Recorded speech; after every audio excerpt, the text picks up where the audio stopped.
Welcome to the latest Coach Athlete Members video. In this one, I'm going to take a look at periodisation, and I'm going to go specifically into detail about how I plan my blocks and also why undulating periodisation is superior in mine and many other coaches' opinions.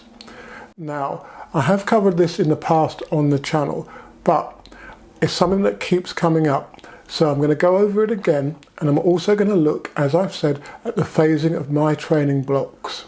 I'm going to start off with traditional linear periodisation.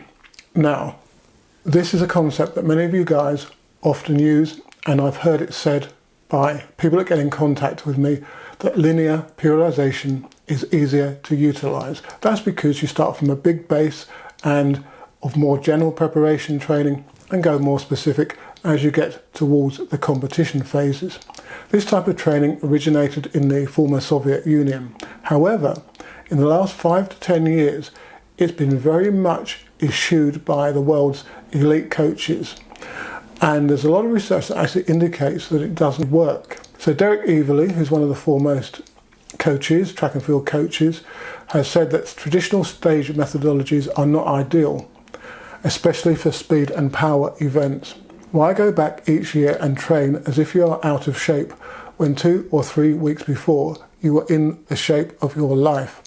So that's something that you need to bear in mind. We need to bear in mind. Gary Winkler, another top American coach, and Matveyev being the guy that came up with a lot of periodization theory in the Soviet Union, again says that it doesn't work particularly for speed and power events. And he gives some pointers here on why and the volume. If you look at the reality of most speed and power events, the volume of training does not change too much throughout the course of the year.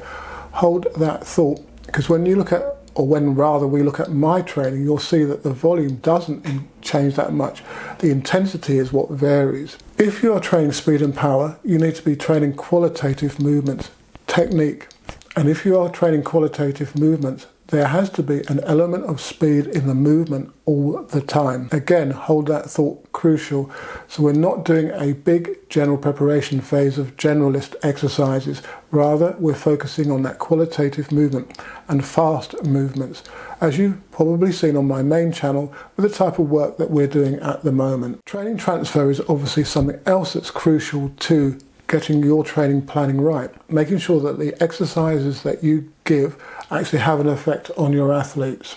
So here are some points here, again raised by Derek Everly, talking here about, for example, second point down, about weight training. Doing sprints will increase your step-ups or squats, but he can't say the same or the opposite is true with quite as much confidence. So again, that's something that I bear in mind, that weight training is peripheral to the mainstay of your qualitative training movements. So your sprinting, your drills, your pit work. Weight training in my case is there to maintain robustness and potentially for the older athletes, provide them with an element of performance enhancement. But I'll go on to that in another video and a little bit more in this one. Everly also indicates that you need to understand what amount of specific training will get an athlete into peak condition.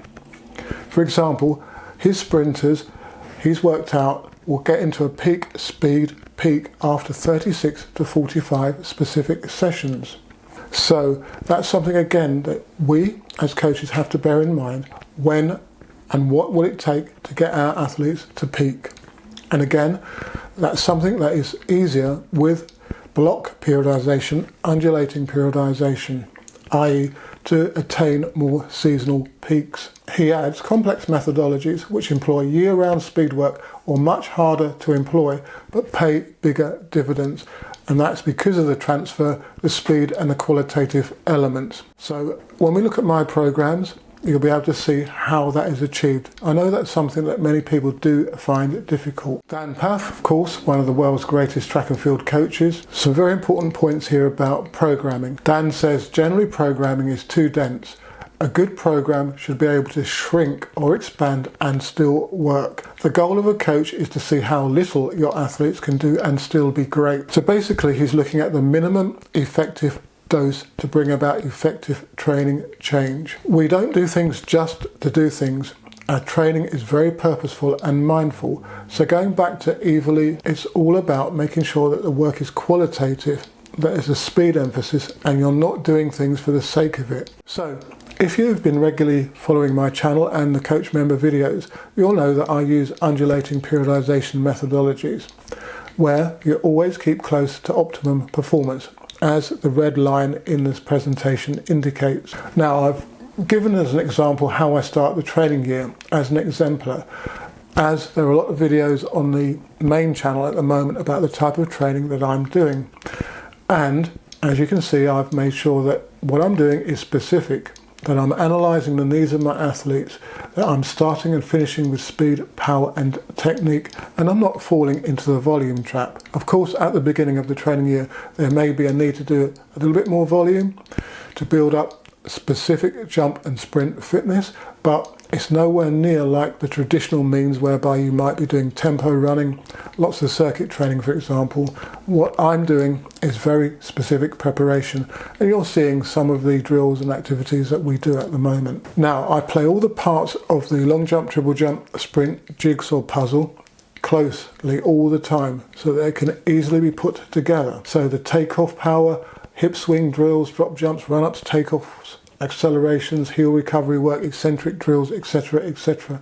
They're being constantly meshed together throughout the training periods, the training blocks, so that they bring about peak performance and ensure that the athlete is technically proficient and has greater speed and power to go with that technique, and there's not going to be a mismatch between those elements. You've got to make sure that each training block potentiates to the next and follows on to the next. Now, there are videos on the channel in the coach member athlete section that look into that. Now, this is what I want to focus on particularly in this video, my training blocks. I have 10 blocks across the training year, and I've color coded them in oranges and reds due to the fact that I don't want to make it seem that anything is backed off from peak performance, or optimized performance, I should say.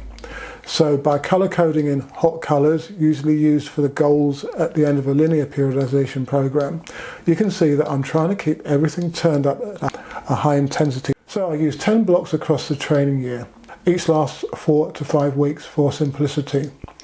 Now, I've given a brief overview of what I include in each of these blocks on the left-hand side of this slide, so you can pause and have a look and see exactly what I'm doing.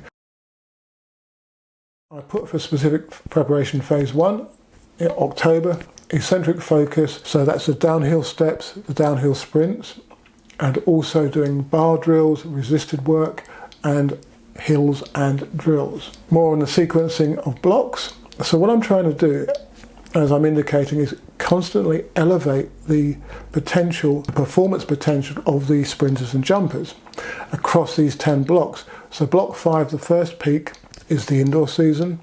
Blocks 9 and 10 are peaks in the outdoor season. With undulating periodization, you are able to maintain the peaks better across the year than with traditional periodization, where you may only have a 6-week window for peaking.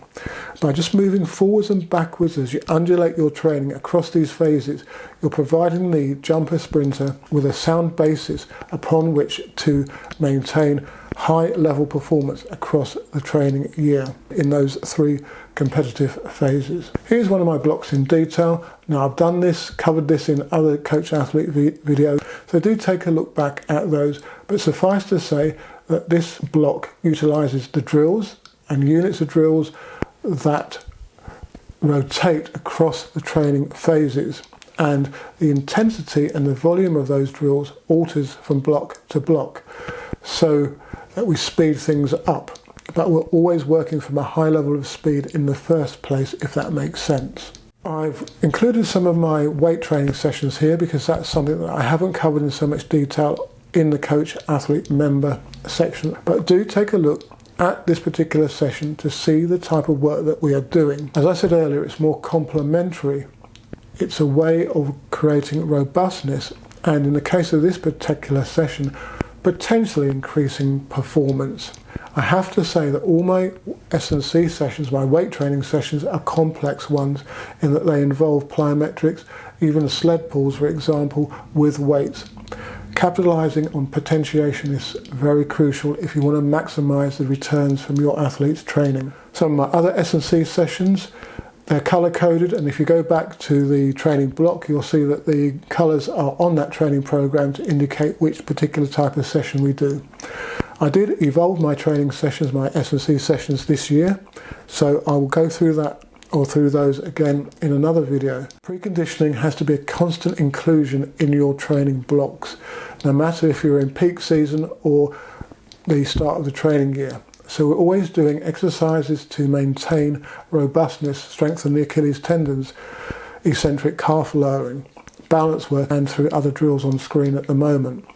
These form the early units in a training session, and then we go more specific and quicker. But by constantly including these pre-training drills, preconditioning drills, I'm trying to minimise injury risk and strengthen the athletes. More on my first 3 blocks of training. I've put my first 6 incidentally here again. So you'll see in overview roughly what I'm trying to achieve in these 6 blocks. A little bit more detail on my 3rd training block. Again, I'll let you have a read and also go back to the relevant videos in the coach member section where I go into detail about how I plan training in those blocks. Fundamentals, obviously. I mean, this in a way references reflects my entire methodology, and the one that is the qualitative method that Winkler and Evilly pointed out, and Dan Paff for that matter, when I started this presentation. We're trying to optimize technique, we're trying to continuously develop speed, we're trying to increase power, maintaining of quality volume, improve takeoff capacity as a specific example, and the maintenance of general power. So we're not too far behind the starting line at the beginning of the training year, or in block 3, for example, which would be around about December.